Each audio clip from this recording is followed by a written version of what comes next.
everyone, and welcome back to my 4-episode series on OCD. In our last week video, we talked about the incredible power of the exposure and response prevention, which is the ERP. So we talked about facing your fears and breaking the cycle of OCD. So we really focus on changing your behavior. But what if the answer to dealing with those relentless and nagging thoughts isn't about solving them or fighting with them, but it is about actually changing your relationship that you have with them? And today we're gonna be learning about how we can step back and observe our thoughts without being caught up with them too much. And we're gonna be using for that the acceptance and commitment therapy, which in short we call ACT, and also the self-compassion. Our minds are incredible storytellers. They constantly generate narrative, predictions, judgments, different thoughts, and sometimes they can be helpful, but sometimes not.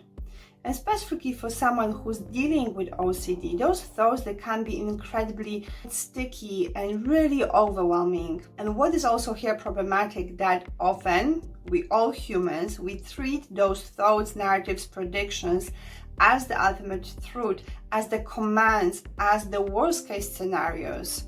But what if we could actually change how we relate to those narratives and predictions and judgments? And one of the ways how we could do it is through using the cognitive diffusion, which is a term derived from the acceptance and commitment therapy.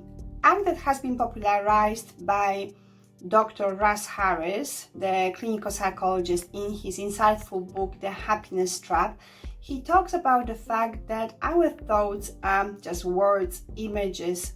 They're not facts, and they're not the ultimate truth. And then you might think to yourself, but how come we can ignore all of our thoughts?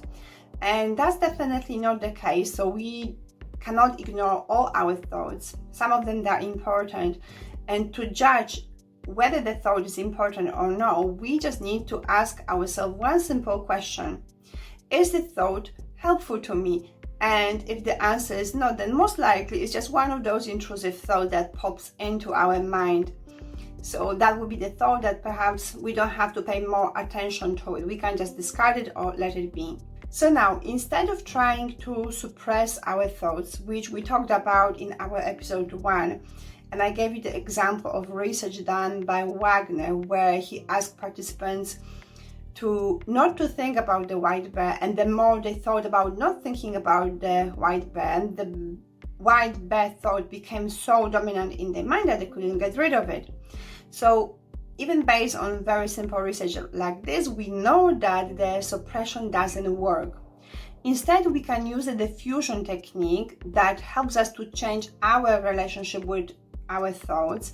And diffusion also takes away the power and credibility from our thoughts. So here are a few simple diffusion techniques that you can try. When an intrusive thought pops up, simply acknowledge it by saying, "Thanks, mind, for that thought."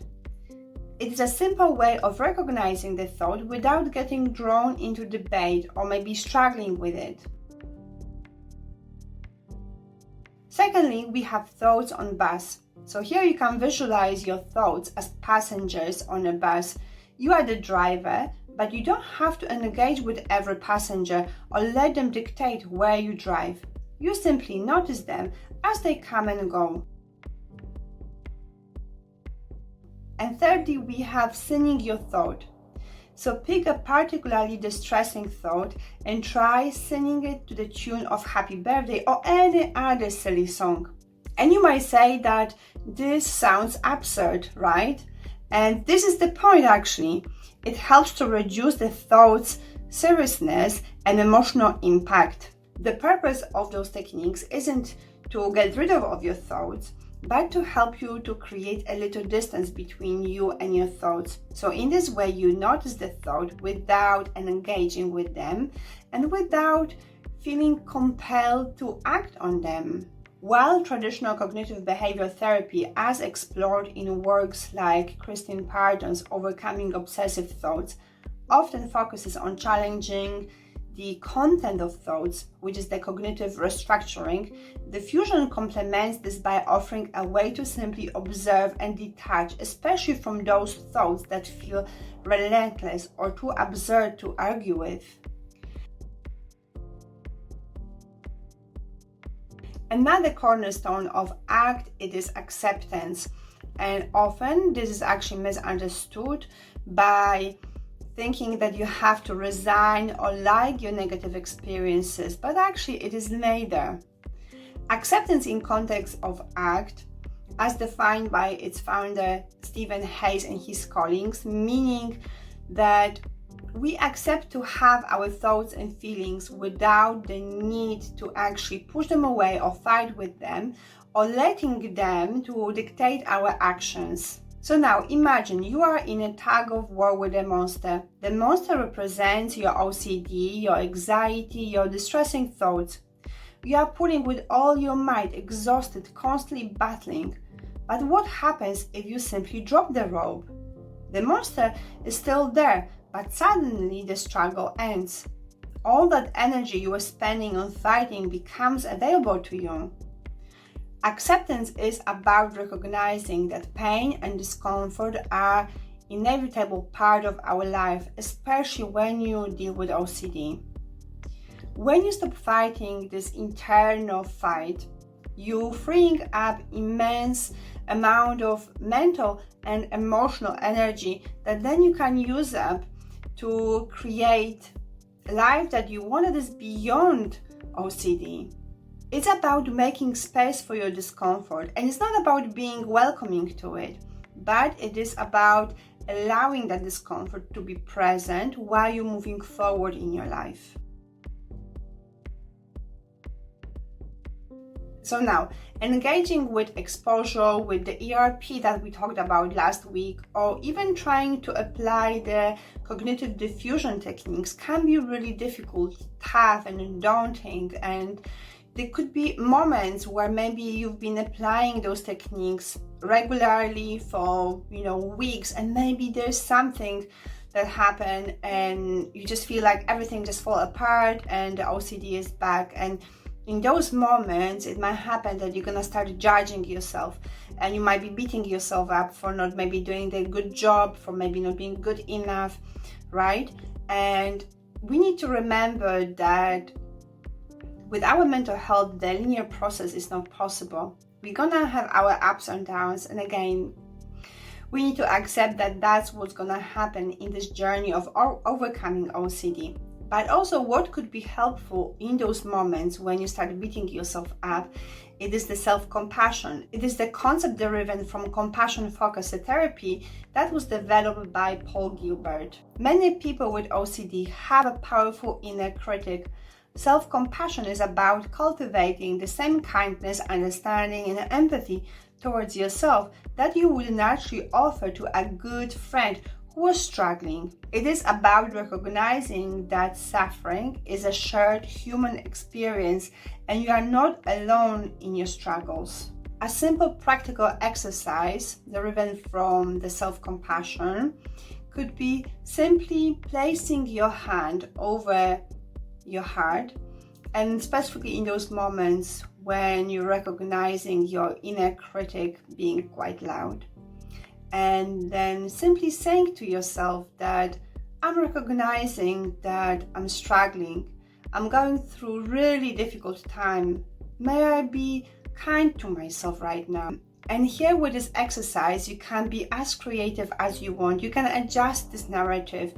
You can even use the narrative that maybe you've heard from your good friend at a time when maybe you struggled with something, and maybe they offer you the compassion and kindness that you needed then. From a neuroscience perspective, practicing self-compassion has been shown to activate brain's soothing system, involving areas like insula and prefrontal cortex, which can help to downgrade our threat response and promote feelings of safety and connection, counteracting the anxiety and self-criticism often present in OCD.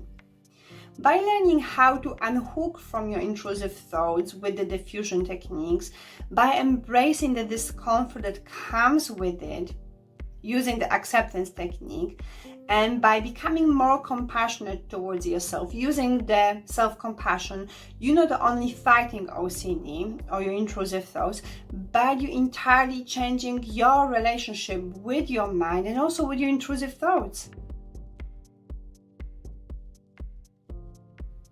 And these techniques that I talked today about aren't there to replace the ERP, but to complement it and also to make it more sustainable. In our final episode from this series, we're going to be looking at how to build resilience, how to live life according to your values, not OCD values, and also how to prepare ourselves for times when challenges they arise, when we will feel like maybe the OCD is creeping in again. If this video resonated with you, if you enjoyed it, then please like it, subscribe, and also if you think that someone maybe could benefit from watching this video, then please share it with them. And I'm gonna see you in the next one then. Thank you. Bye bye.